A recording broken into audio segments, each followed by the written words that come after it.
So, sin enters the world. Adam and Eve commit the first sin according to Christian theology. And then this is where we find out why we are so messed up. So here's what happens next. Then the man and his wife heard the sound of the Lord God as he was walking in the garden in the cool of the day.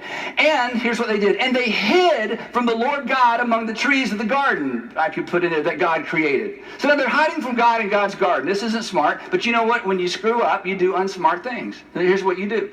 This is why this is so brilliant. Whoever wrote this, I think it's inspired, doesn't matter.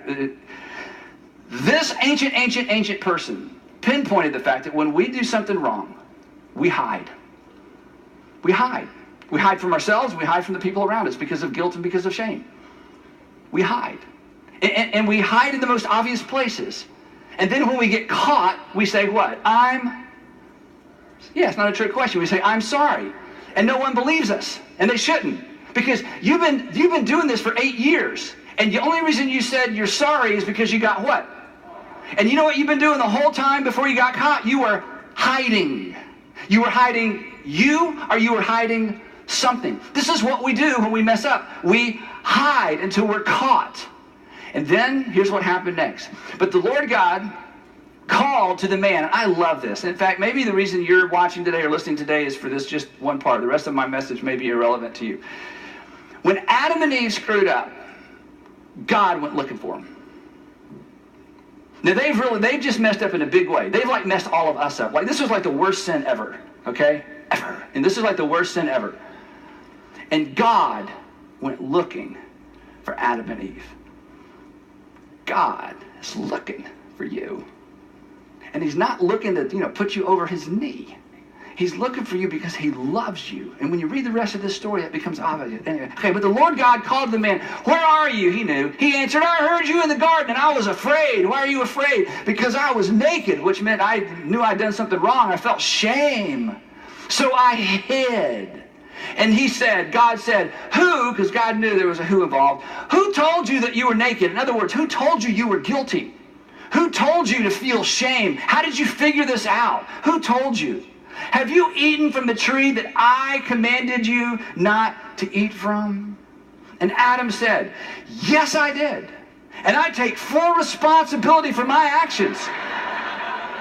Do with me as you will, but leave Eve out of it. She's innocent.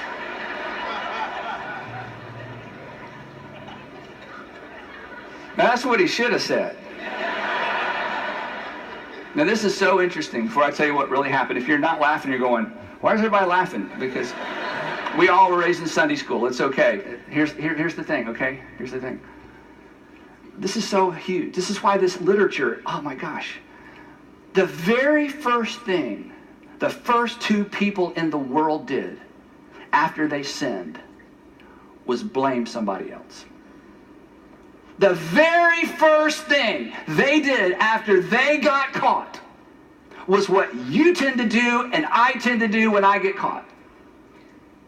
They blamed. Here's what really happened. The man said, the woman that you put here with me, she gave me some fruit from the tree and I ate it. In other words, okay, hang on. God, this is your fault and this is her fault. So you guys get together, you work it out, then you apologize to me. And maybe if I've cooled off a little bit by the time you guys, come to me after you get it all worked out, I'll be gracious enough to forgive God and Eve. Because this is not my fault. Now here's the interesting thing about this statement. It was true. It just wasn't the whole truth. Now listen to me. This is what we do. In our past, where things fell apart, whether financially, relationally, romantically, academically, whatever it was, we all want to tell a story that's mostly true. We just don't tell the whole truth. And after you tell your story that's 90% of the truth long enough, you start to believe it's the whole story, and you hide.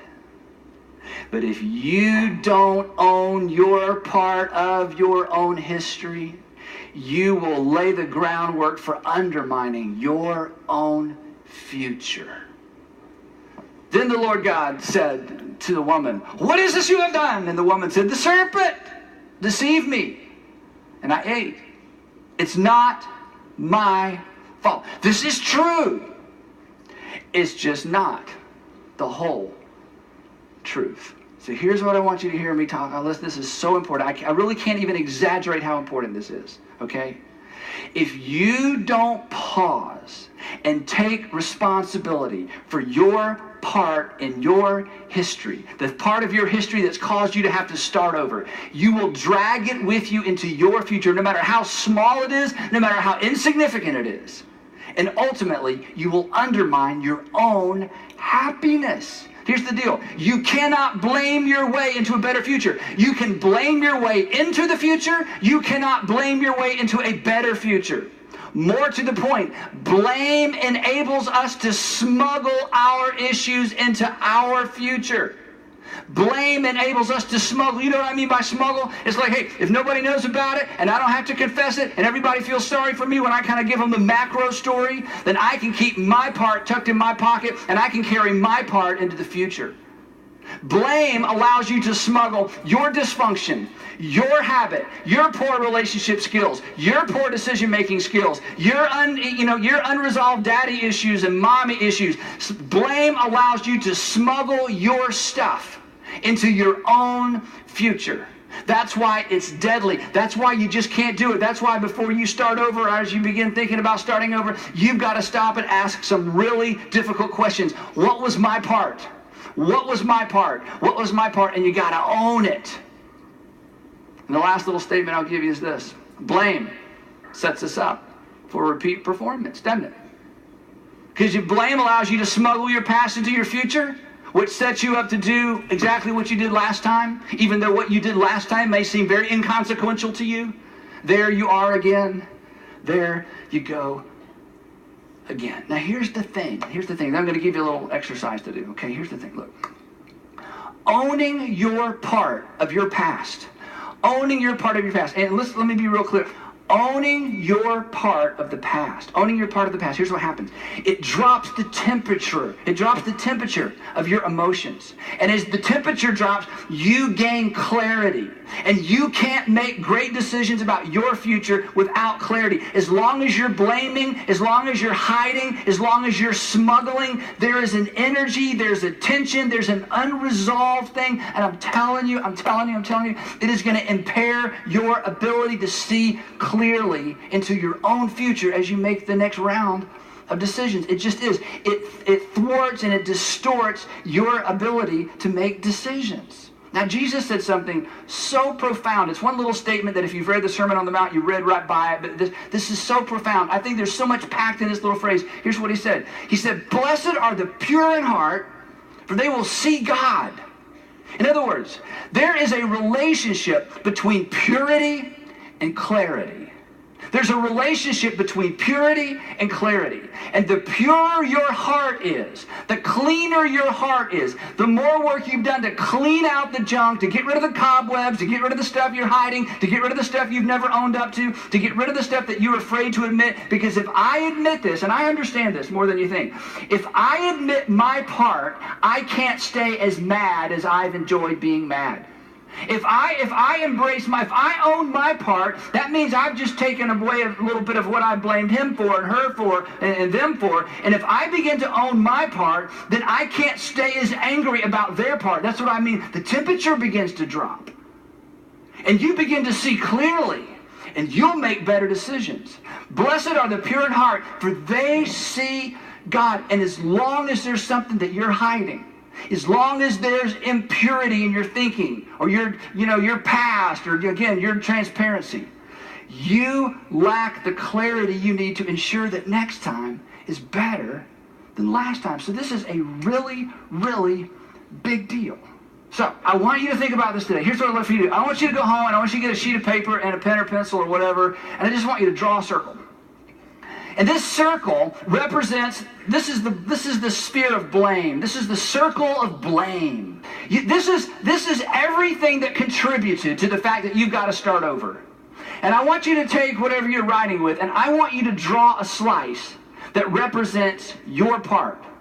Now, in other words, you may say, hey, you know, it was 50-50. It was half me, my fault, and half her part. Nobody does this, okay? There's no story there. Okay, this isn't a good story. It was half of it was my fault and her part. Okay, this isn't what we do. Maybe 25%. You know, 75% of it was his fault, my company, my boss, my teacher, and then 25% of it, okay, I'll own 25% of it. Nobody does that either, honestly, unless you just, you know, are an incredible person. Here's what it usually looks like. It's kind of like this.